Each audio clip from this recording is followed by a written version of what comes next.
আমরা টোটাল আজকে ক্লাসটার প্ল্যানিং হচ্ছে যে আমরা দেখাবো কিভাবে আমরা শব্দগুলো শিখবো এবং মনে রাখবো। তাহলে আমরা এটা কি করলাম, প্রথমত একবার মনোযোগ দিয়ে পড়লাম। এটা একটা গল্প, এটা কি একটা গল্প। এই গল্পটা পড়ার পর আমাদের অন্তত 30 থেকে 50% ইনফরমেশন কিন্তু বাংলায় মাথায় কাজ করছে, সেভিং হচ্ছে, রাইট? আমরা যখন ইন্ডিভিজুয়াল ওয়ার্ড শিখবো, জাস্ট অ্যাকসেপ্ট গ্রহণ করা, অ্যাকসেপ্টেড অ্যাকসেপ্টেড অ্যাকসেপ্টিং এরকম, তখন আমাদের শব্দগুলো বেশি দিন মনে থাকবে না। বাট আমরা যখন কোনো একটা গল্পের মাধ্যমে, কোনো একটা ফ্রেজের মাধ্যমে, কোনো একটা সেন্টেন্সের মাধ্যমে যখন আমরা শব্দ শিখবো, তখন আমাদের এটা অনেকদিন মনে থাকার সম্ভাবনা আছে। তাহলে this is a story, right? This is a story.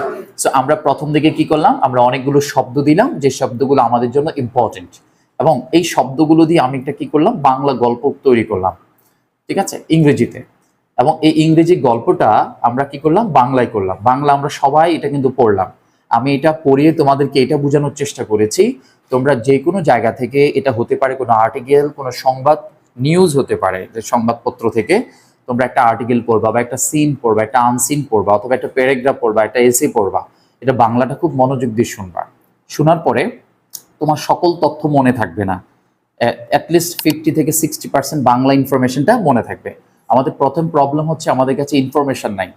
আমি যদি তোমাদেরকে বাংলাও জিজ্ঞেস করি কোনো ইনফরমেশন জানার ব্যাপারে, তুমি যদি না জানো তোমার পক্ষে বলা সম্ভব না। সো ইংরেজি তো আরও ডিফিকাল্ট হবে, রাইট? সো আমি এটাই বুঝাতে চাচ্ছি যে আমাদের ইনফরমেশন ঘাটতি আছে। কি আছে? ইনফরমেশন ঘাটতি। সো আমরা এই গল্পটা পড়ে মোটামুটি 50-60% কারা কারা বুঝতে পারছি? ওকে, ফাইন। সো আমি দুইটা কোশ্চেন করতে চাই, ঠিক আছে? কোশ্চেনটা হচ্ছে যে লিলির একজন বন্ধু ছিল, তার নাম কি ছিল? জ্যাক। ঠিক আছে? জ্যাক সবসময় তাকে কি করতেন? উৎসাহ দেন। জ্যাক সবসময় তাকে কি করতেন? উৎসাহ। কি উৎসাহ দিতেন? হ্যাঁ, নিজের প্রতি আত্মবিশ্বাস।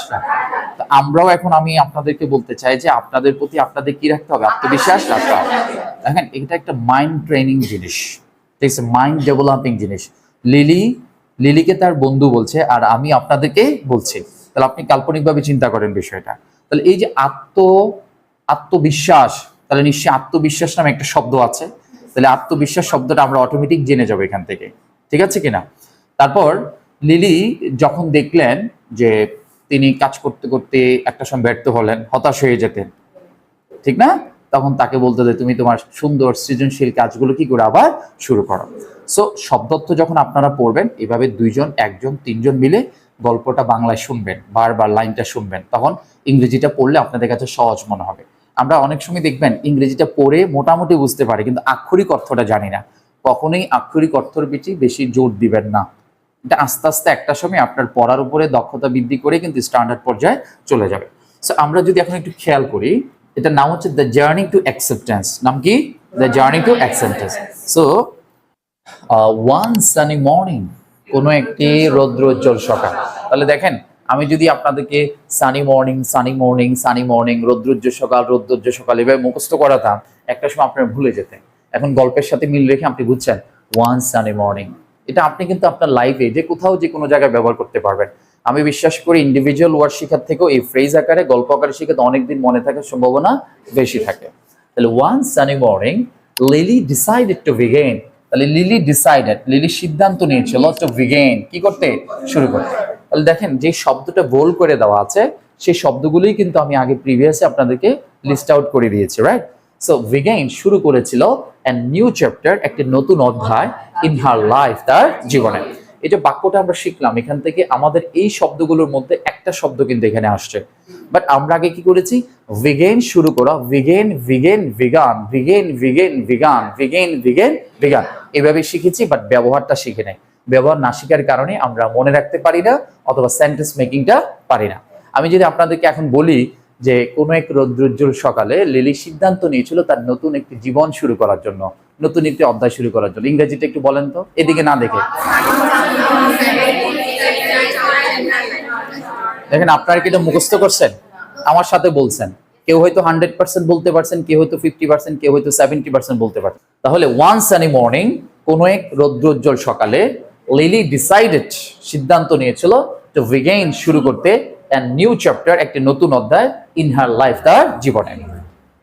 শি হ্যাড অলওয়েজ ওয়ান্টেড, তিনি সব সময় চাইতেন, তিনি সব সময় চাইতেন, টু অ্যাচিভ অর্জন করতে, তাহলে অ্যাচিভ শব্দ থেকেই অর্জন করতে। তাহলে আমরা ইন্ডিভিজুয়াল শিখলাম না, একটা বাক্যের মধ্যে চাইলাম যে লিলি সবসময় চাইতেন সেই জন্য কি করে অর্জন করতে পারে, কি অর্জন করতে পারে, হার ড্রিম তার স্বপ্ন, অফ বিকামিং অ্যান আর্টিস্ট একজন আর্টিস্ট হওয়াতে অথবা একজন শিল্পী হতে, রাইট, চিত্রশিল্পী।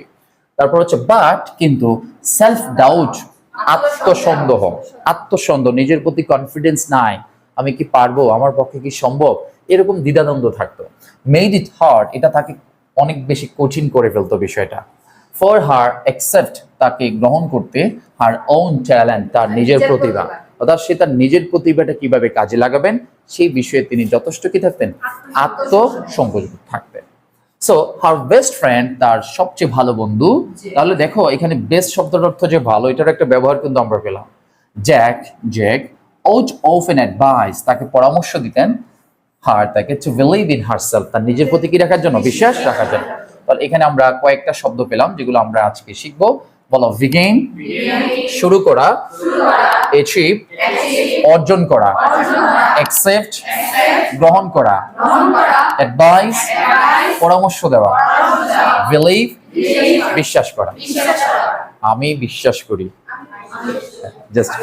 জাস্ট থিঙ্ক যে আমি বিশ্বাস করি। আপনারা এইভাবে যদি পুরো সম্পূর্ণ গল্পটা পড়েন, কয়েকবার পড়েন, এই শব্দগুলোর ব্যবহার সব আপনারা মনে রাখতে পারবেন। সম্ভব? এটা মনে হচ্ছে না যে আপনারা ট্র্যাডিশনালি একাডেমিক, আপনারা যখন ক্লাস 1 টু ইন্টারমিডিয়েটে ছিলেন ওখানে ইন্ডিভিজুয়াল ওয়ার্ডটা শিখছেন যেটা ইম্পর্টেন্ট, বাট এখন শিখতেছেন কি লাইন বাই একটা লাইনের সাথে কি আছে আরেকটা লাইনের সম্পর্ক আছে। নেক্সট দেখো, লিলি ক্রিয়েট, লিলি বলতেছে ইউ ক্রিয়েট তুমি সৃষ্টি করো, বিউটিফুল থিংস সুন্দর সুন্দর জিনিস, হি সেড, ওই যে Jack, he said means Jack, তাহলে জ্যাক বলেছিল যে লিলি তুমি সুন্দর সুন্দর জিনিস কি করো, সৃষ্টি করো। You just need to apply, তোমাকে আবেদন করতে হবে বা আবেদন করা প্রয়োজন ফর দ্যাট আর্ট কম্পিটিশন, সেই চিত্র প্রতিযোগিতামূলক অংশগ্রহণগুলো যে অনুষ্ঠানগুলো হয় সেখানে। আফটার মাচ হেজিটেশন অনেক দ্বিধাদ্বন্দ্বর পরে লিলি ফাইনালি, লিলি চূড়ান্তভাবে এগ্রিড রাজি হয়েছিল। সে অ্যারেঞ্জড সে আয়োজন করেছিল হার পোর্টফোলিও তার যে প্রোফাইল বা তার যে জীবন বৃত্তান্ত যে বিষয়গুলো ছিল সে যা যা জানে, অ্যান্ড অ্যারাইভ সে পৌঁছেছিল at the gallery to submit her work, যেখানে তার কাজগুলো জমা দিবেন সেখানে কি করেছেন, সাবমিট করলেন। দ্য জাজেস অ্যাপিয়ার্ড মানে জজের সেই দৃষ্টিভঙ্গি বা জজের সেই রায় বা জজের যেই উপস্থাপনা, ইমপ্রেসড তাকে, তার উপস্থাপনা তাকে কি দিয়েছিল, জজদেরকে ইমপ্রেসড প্রভাবিত করেছিল, মুগ্ধ করেছিল। So which made her feel hopeful যেটা তাকে একটা আশাবাদী করে গড়ে তুললো। তাহলে আপনারা এবার এই শব্দগুলো যখন বারবার পড়বেন অটোমেটিক মুখস্থ হয়ে যাবে। So this is the system for learning vocabulary, I think that. So আপনি যেটা শিখলেন আপনার তো মনে থাকবে না, হাউ উইল ইউ প্র্যাকটিস, কিভাবে আপনারা প্র্যাকটিস করবেন। I have given a lot of example for making questions. So now I want to ask you, what did Lily decided to do one sunny morning? Very simple. Just now you are practicing yourself by making questions, right? So maximum সময় কিন্তু আমি এখানে যে question গুলো করার চেষ্টা করেছি present fast, বিশেষ করে পাস্ট টেন্সে এখানে দেওয়া আছে। So what had Lily always wanted to achieve? She had always wanted to become an artist. Like this, when you will make Lily to accept her talent, self-doubt made it hard for her talent to accept. তো আমি তো আপনাকেও প্রশ্ন করতে পারি যে আপনি কেন পারছেন না, তাহলে আমার সেলফ ডাউট থাকার কারণে।